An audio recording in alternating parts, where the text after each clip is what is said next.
we follow the story of a young man named Bibek Banerjee from Kolkata, who is seeking a job. He encounters a rich businessman who hires him to become his secretary. He eagerly tells Bibek about the human body and its reflexes. He points out that if his body is happy, then his mind will be happy as well, so keeping his body in good condition is the most important thing. Wanting to secure this job, Bibek does his best to agree with his boss as they walk out of his mansion and into his backyard, where his wife Malabika is stilling with their business partner Gulai. The businessman introduces Bibek to his wife as his new secretary and tells her that he will be living with them starting that day. Malabika glances at Bibek through her glasses indifferently as her husband sits beside her. The businessman tries to joke with Bibek to ease his tension, but Bibek is still too shy and nervous as this is his first job. Suddenly, the businessman receives a phone call regarding his work and has to leave. Malabika seems displeased with him, so she drops her magazine harshly on her chair and walks back into the mansion. Bibek walks to the balcony, where a man named Salu enjoys the afternoon, playing the guitar and singing his heart out.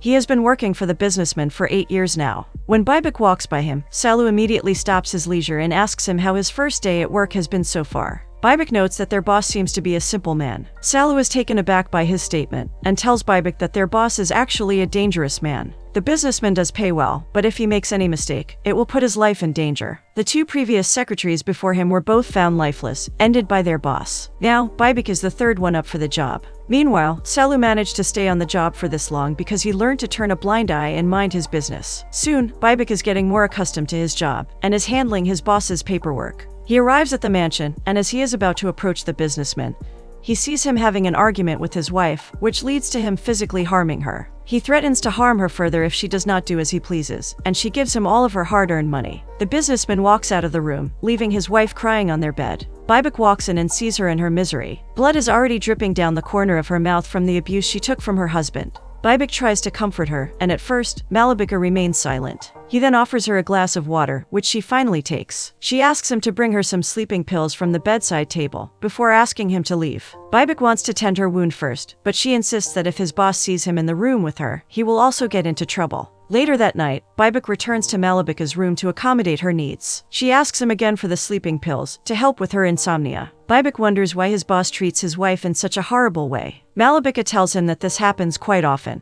which confuses him even further when she could just leave him. Malabika simply tells him that not everyone is as simple-minded. Realizing that she can be vulnerable around Bibek, Malabika kisses the back of his hand before telling him to leave. Bibek is dumbfounded by her sudden vulnerability and affection towards him, but he obliges nonetheless. Later that night, Salu is furious and worried about Bibek's safety after learning that he showed concern toward Malabika. He warns him that if he keeps meddling with their boss and his wife's lives, his lifeless body will soon be found dumped somewhere. However, Bibek strongly believes that what their boss is doing is horrible, and his wife does not deserve that kind of treatment. Salu keeps dismissing him, telling him that it is just how things work for the rich. The businessman returns from his trip and lavishes his wife with jewelry. He tells her how much he missed her, pretending that none of his outbursts happened. Malabika remains silent and motionless as her husband dotes on her. She knows that her husband will never change, and sooner or later he will have another one of his outbursts. Bibek secretly watches them, in bitterness and disappointment at the behavior of his boss. Bibek returns to Malabika's room upon his boss's order, to ask her whether she would like to have a party in their mansion or somewhere else. Before he can even finish asking, Malabika suddenly asks him to run away with her.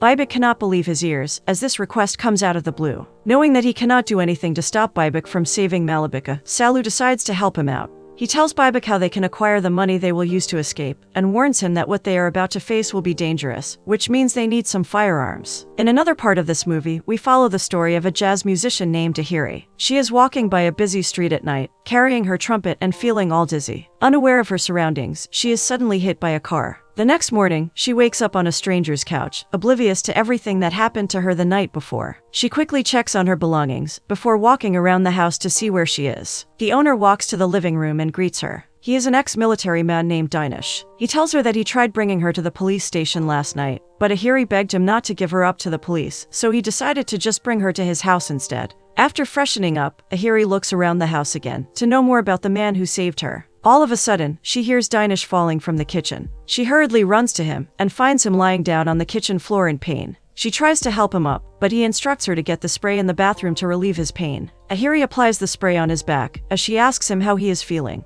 It turns out Dinesh is suffering from arthritis. When Dinesh is finally feeling better, the two of them get more acquainted with each other. Ahiri finally tells him that she is leaving for home, and he offers to drive her there, as he will be passing by her part of town to buy some tea anyway. After getting off the phone with her mother, Ahiri enters the diner where Dinesh is eating and thanks him once again for saving her the night before. Dinesh tries to offer her something to eat, but she simply refuses and asks him to lend her some money instead. Ahiri swears that she will drop the money at his place when she can repay him. Dinesh does not immediately agree and asks to know more about Ahiri while putting food on her plate. Dinesh drops her off at her place, where she is immediately greeted by two of her band members. They point out her sour attitude and tell her about their gig that day. Ahiri blatantly announces that she is quitting the band. Her bandmates cannot believe her, and it aggravates the two men when she starts insulting their music. The bald man becomes fed up with her and slaps her across the cheek. Dinesh sees the commotion before him and reiterates Ahiri's point, before telling them to leave her alone. The two men do not like this and motion to attack, but being ex-military, Dinesh easily evades them and sends them off. However, because of his arthritis, his back immediately starts hurting. Ahiri brings him inside her house to put the spray on his back, and rubs it in to relieve his pain. Ahiri decides to stay with Dinesh for a while, so he can have someone who can support him, and she also wants to repay his kindness once again. Dinesh becomes irritated with her persistent behavior at first, but seeing that he cannot do anything to change her mind, he reluctantly agrees with her decision. That night, they eat dinner together, getting to know more about each other. Dinesh thanks her for offering her help to a sick old man like him. He is starting to admire her willpower and kindness the more he knows about her. Ahiri expresses her eagerness to repay his kindness for everything that he did for her. Dinesh decides to request that she plays the trumpet for him in return, if that is what she wants. After dinner, Ahiri plays her trumpet passionately as Dinesh enjoys her music. The two of them dance and drink the night away to their heart's content. In the third part of the movie, we follow the story of a nurse named Rajat.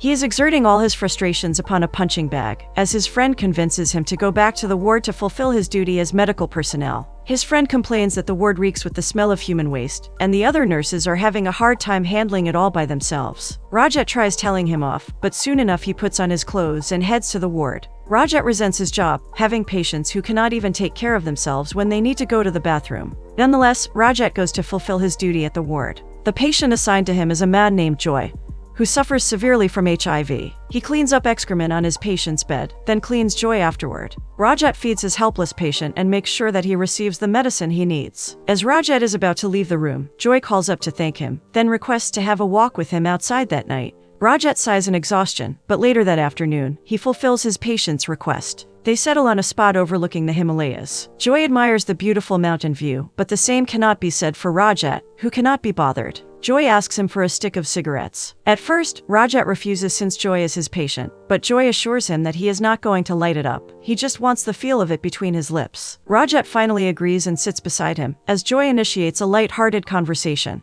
Joy requests Rajat to take a photo of him, and takes his time getting into position before letting Rajat take the picture. Joy takes the phone from Rajat, and is immediately disappointed by how blatantly Rajat took it. He hands Rajat his sunglasses and asks him to put them on. Rajat begrudgingly puts on the glasses, before Joy asks him again to put on the hat as well. Joy poses him sideways and runs behind him, seeming to take his photo from behind. Rajat hears a fit of coughing behind him and discovers that Joy actually lit the cigarette he asked for. He hurriedly runs beside him and takes away the cigarette in concern and frustration. Rajat helps him up and assists him back to the hospice. The next day, the doctor asks Rajat to tell Joy the status of his health. Knowing that Joy will not get any better, Rajat does not have the heart to tell him his health is rapidly deteriorating. He tries convincing the doctor to put someone else up to the task, but the doctor refuses and blatantly tells him that there is no hope for patients such as Joy. They are in the last phase of their life, and the only thing that they can do for him is to treat him kindly to the very end. Rajat looks around the forest for Joy, calling his name out, but he cannot seem to find him anywhere. Finally, he finds him on the top of a water tank in a clearing, and he insists that Joy comes back with him. Back at the hospice, Rajat is about to administer medicine to Joy, but Joy intentionally ignores him. Instead, he acts out a movie scene and messes with Rajat, wanting him to guess what character and which movie he is acting out. Rajat guesses correctly, and Joy hugs him in delight. Rajat brings him to his bed as Joy sways absent-mindedly. The doctor notices that the two of them are back, and tells Joy that they will be celebrating his birthday tomorrow. Joy could not care less, because his family already abandoned him after they found out that he had HIV.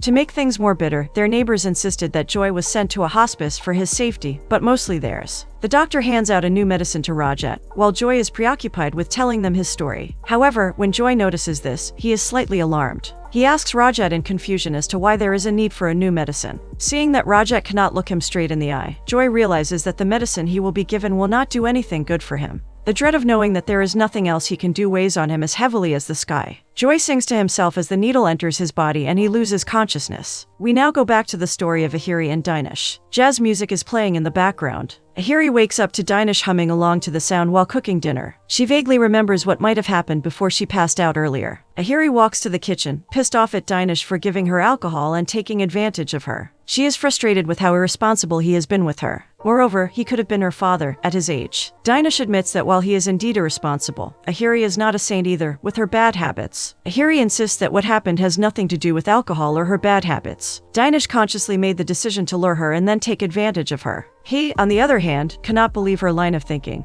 knowing that she was the one who insisted on coming to his place. Dinesh tells her that she can be on her way and asks Bobby to pick her up, with a hint of disdain. Ahiri is surprised that he knows about Bobby, but Dinesh tells her that she kept calling Bobby while she was clinging to him earlier. This pisses her off even more, and she decides to leave. Suddenly, Dinesh starts acting in pain. Ahiri quickly apologizes and tells him that she will call an ambulance. Not a minute later, Dinesh perks up, seeming fine. It turns out he is only pretending, to keep her longer for dinner. The next day, to Dinesh's surprise, Ahiri calls him, wanting to meet up with him to return the money she borrowed. The two of them walk back to his house from the market. Ahiri discovers that Dinesh's wife passed away giving birth to their son. His son is all grown up now, and he living alone by himself. When they arrive at the house, Ahiri confronts Dinesh about what really happened the previous night. He assures her that nothing really happened between them. She just got drunk and fell asleep. Later that afternoon, they talk over a cup of tea. Ahiri shares that she wanted to be an air hostess, but she never got to pursue it. Dinesh tells her she would have been a good one. His wife had been a brave air hostess, and Ahiri would have been the same because of her strong personality. Days pass by, and Ahiri comes to Dinesh's place, only to find him packing up his clothes. Dinesh tells her that he is going out of town. She is surprised by his sudden decision, and voices her concern for him. She has fallen in love with him, and wants to be with him.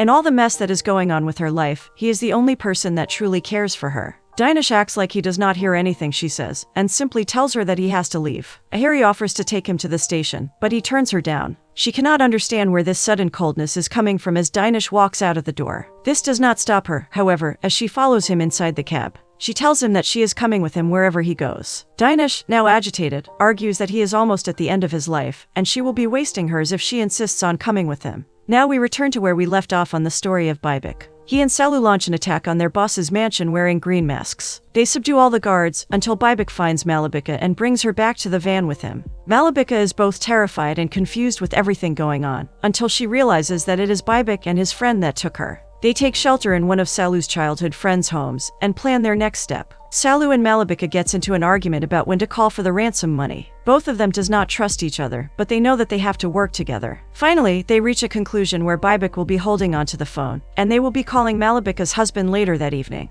Bybek stands by the beach, gazing at the scenery before him. Salu walks toward him, smoking a cigar, and joins him. He has a suspicion that Bybek is doing this because he and his girlfriend are not on good terms. He warns him that Malabika is only in it for the money. Once she gets her share, she will definitely run off. Bybek's intention is to simply save her from her abusive husband. On the other hand, Salu is done with his low-income job and plans to use the money to open up his own bar, where he can sing his heart out. That night, Bybek and his group call up the businessman and tells him their conditions. Their boss is not too happy about it, but he suspects that Malabika is in on the plan. He is not too worried about the situation, and tells his men that they are going to resolve it the next day. Bybek brings Malabika some dinner. She subtly apologizes for bringing him into this mess. He asks her as to why she married her husband in the first place. She honestly tells him that it was only for the money, and that she has already done this before. To her surprises, Bybek already knew about it, but still decided to help her anyway, because of the abuse she experienced from her husband. Back in another part of the story, Rajat frantically looks for Joy through the forest at daybreak. He finds him sitting along the tall trees and approaches him.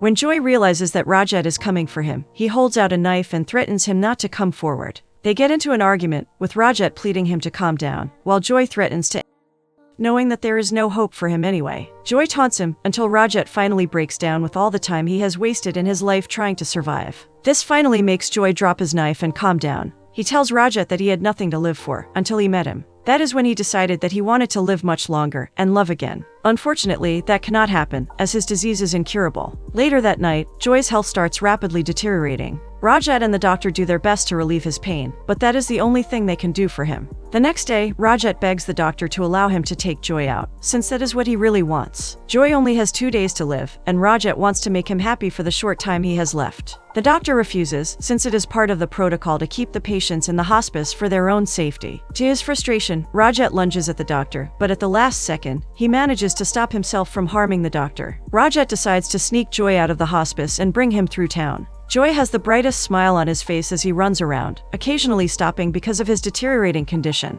Rajat is always there to support him, and does his best to keep Joy comfortable as best as possible. Rajat brings Joy to his previous university, and they sit down overlooking the field. Joy reminisces the time he spent there with his friend, who promised to bring him back one day. But his friend left him, because the connection they shared faded away. He thanks Rajat for fulfilling his longing to come back, and tells him how much he believes in him. He assures him that he will definitely achieve his dreams. This brings Rajat to tears, as he has done his best trying to be strong for Joy, until now. He hugs his dearest friend close as the two of them share this fleeting moment together. Joy sings goodbye, until he finally takes his last breath and passes away. Somewhere else, Bybek and his group proceed with their plan. Salu meets up with the businessman standing alone. He throws the ransom money to Salu, and after inspecting it, Salu tells him to wait behind the container before he can get his wife. The businessman calmly tells him that he knows he is one of his workers. This sets Salu into a panic, and he insists that the businessman moves along. The businessman tells him that he does not really care about his wife. What he wants to know is who is behind all of this. Salu loses it and reveals his true identity. He threatens the businessman's life, but he just laughs it off. The businessman tells him that a gun is pointed at his head, somewhere hiding in the shadows. With paranoia creeping over him, Salu looks around, but at that very moment, the businessman pulls out his gun and shoots. Bybek and Malabika hear the gunshot and realize immediately that something is wrong.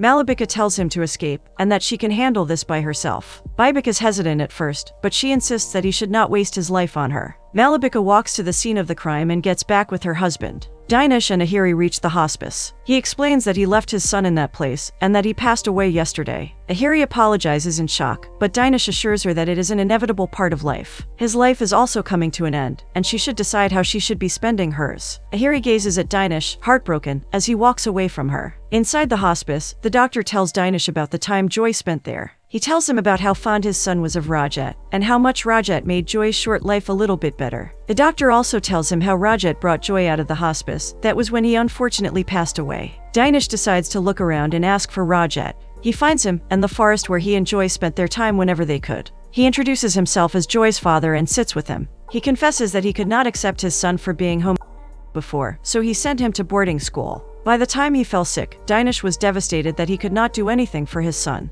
He is grateful for all the things Rajat did for his son, something he could never do or even repay. In the end, Dinesh asks Rajat to become his nurse. The businessman believes that Malabika can never leave him. He walks into the room to find his wife's lifeless body lying in their bed, overdosed with sleeping pills. As for Bybek, he has reconciled with his girlfriend, which turns out to be Ahiri.